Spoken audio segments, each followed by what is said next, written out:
જય શ્રી કૃષ્ણ મિત્રો, વીઆર ગુજ્જુ ચેનલમાં તમારું સ્વાગત છે। આજે આપણે કાચા પપૈયાનો સંભારો બનાવીશું। તે તમને યાદ હશે કે કોઈ પણ ફરસાણ તમે ઘરે લાવો, જેમ કે વણેલા ગાંઠિયા છે, ફાફડા છે, તો તેની સાથે તમને આ કાચા પપૈયાનો સંભારો જોવા મળતો હશે અને એ ટેસ્ટમાં બહુ જ સરસ લાગે છે। આજે આપણે એ જ સંભારો એકદમ બહારના ટેસ્ટ પ્રમાણે ઘરે બનાવીશું। તો એ બહુ જ બનાવવો ઇઝી છે।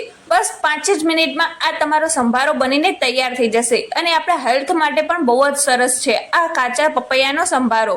અત્યારે ચોમાસામાં બીમારી ફેલાતી હોય તો તમે એને બચી શકો છો।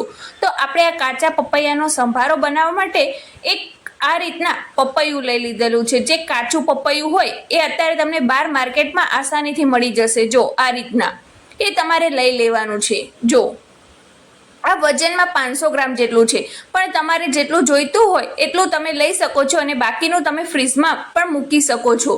તો આપણે આ કાચા પપૈયાનો સંભારો બનાવવા અત્યારે આપણે અડધું જ લઈશું। તો એના માટે પહેલા ઉપરથી જે છાલ છે એની ઉતારી લઈશું અને જે આયર્યું એ આગળનો ભાગ છે એ પણ થોડોક કટ કરી લઈશું અને જ્યાં ખરાબ લાગે ત્યાં પણ તમારે દૂર કરી લેવાનો છે। તો જો આ રીતના બટેકા છોલવાનું જે ચપ્પુ આવે એના મદદથી તમે એને છોલશો ઉપરની છાલ તો આસાનીથી નીકળી જશે।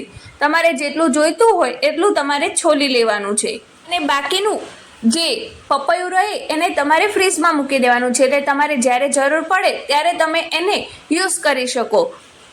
તો જો આ રીતના તમે પપૈયાનો છીણ બનાવીને ખાશો તો તમને કોઈ પણ બીમારી હોય તો એમાંથી તમને રાહત મળશે અને આ ખાવું આપણા હેલ્થ માટે બહુ જ સરસ છે। અત્યારે ચોમાસામાં ઘણા બધા રોગ ફેલાતા હોય છે, તો તમે આ રીયો કાચા પપૈયાનો સંભારો બનાવીને તમારા બાળકોને કે તમારા ફેમિલીને ખવડાવો તો એ હેલ્થમાં સારા રહે છે। તો ચલો, આપણું પપૈયું તો જેટલું જોતું હતું એટલું આપણે છોલી લીધેલું છે। હવે આપણે એક ખમણી લઈ લેવાની છે, જે આપણે દૂધી છીણવા માટે યુઝ કરીએ છીએ ઘરમાં, એ જ આપણે ખમણી લઈ લીધેલી છે, જે રેગ્યુલર યુઝ કરીએ એ જ। એના મદદથી અને તમારે ખમણી લેવાનું છે, એના મદદથી તમે ખમણશો એટલે આસાનીથી એ ખમણાઈ જશે, તમારે બહુ વાર પણ નહીં લાગે।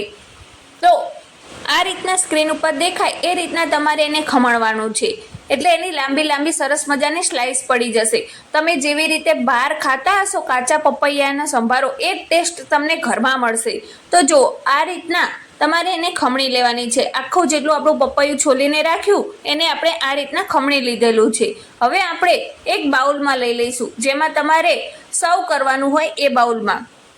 તમારા ઘરે ગેસ્ટ આવ્યા હોય ત્યારે પણ તમે આ કાચા પપૈયાનો સંભારો સાથે બનાવી શકો છો, જેમ કે તમે એને દાળ ભાત સાથે પણ સર્વ કરી શકો છો, એકલા ફરસાણ સાથે જ નહીં। અને તમે દાળ ભાત શાક રોટલી સાથે ખાઓ તો પણ બહુ જ સરસ લાગે છે। તો ચલો, હવે આપણો સંભારાની છીણ તો તૈયાર થઈ ગઈ છે। હવે એમાં મસાલો કરી લઈએ। તો મસાલામાં આપણે આની અંદર અડધી ચમચી જેટલું ધાણા જીરું પાવડર ઉમેરીશું, તેની જ સાથે આપણે અડધી ચમચી જેટલું લાલ મરચું પાવડર ઉમેરીશું અને સાથે જ અડધી ચમચી જેટલું આપણે હળદર પાવડર ઉમેરી દઈશું અને સાથે જ આપણે ચાટ મસાલો લઈ લીધેલો છે અડધી ચમચી જેટલો, એ આમાં ઉમેરી દેવાનો છે અને સાથે જ અડધી ચમચી જેટલો આપણે સંચળ પાવડર લીધેલો છે જે આમાં ઉમેરી દઈશું। આમાં તમારે બીજો કોઈ ટેસ્ટ ઉમેરવો હોય તો પણ તમે ઓછો વધતો કરી શકો છો। કોઈને સંચળ પાવડર વધારે ભાવતું હોય તો તમે વધારે પણ ઉમેરી શકો છો। સાથે જ આપણે આમાં ખાંડ ઉમેરી દઈશું, દળેલી ખાંડ છે એ આપણે એક મોટી ચમચી જેટલી ઉમેરી દીધી છે અને સાથે જ આપણે મીઠું સ્વાદ પ્રમાણે ઉમેરીશું, કેમ કે આપણે સંચળ પાવડર અને ચાટ મસાલો પણ ઉમેર્યો છે, એમાં મીઠાનો ભાગ આવતો જ હોય છે, એટલે આપણે એમાં મીઠું ધ્યાનથી ઉમેરીશું। ટેસ્ટ કરીને તમે બધો મસાલો ફરી ઉમેરવો હોય તો પણ તમે ઉમેરી શકો છો અને હવે આને ઉપરથી નીચે કરીને સારી રીતે મિક્સ કરી લઈશું। અને તમારે હજી આનો કલર જોતો હોય થોડોક તો તમે હળદર પાવડર થોડુંક વધારે ઉમેરી શકો છો। તો જો કેટલો સરસ મજાનો કાચા પપૈયાનો સંભારો આપણો તૈયાર થઈ ગયો છે બનીને।